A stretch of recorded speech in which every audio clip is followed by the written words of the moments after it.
Back in control again, Colonel Assimi Goïta has seized power after firing the transitional president and prime minister.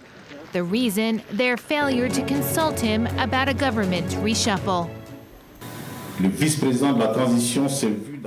vice president of the transition saw himself obliged to act to preserve the transitional charter and to defend the republic in order to remove the president and his prime minister from their prerogatives, as well as all those involved in the situation.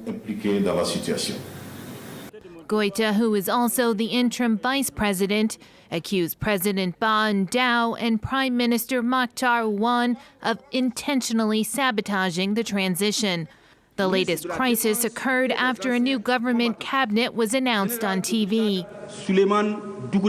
Missing from the lineup were two fellow coup leaders, Colonel Sadio Camara, who served as defense minister, and Colonel Modibo Kone, who served as security minister.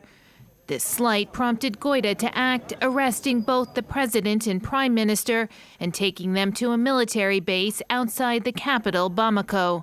Goïta has promised to hold elections next year as planned.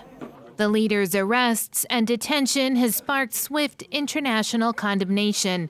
France has threatened to impose sanctions, while the African Union, ECOWAS, and the UN have all called for the men's immediate release. The unrest follows last year's military coup, which deposed former President Ibrahim Boubacar Keïta. In the aftermath, the new leaders agreed to set up an interim civilian government as part of an 18-month transition period before fresh elections.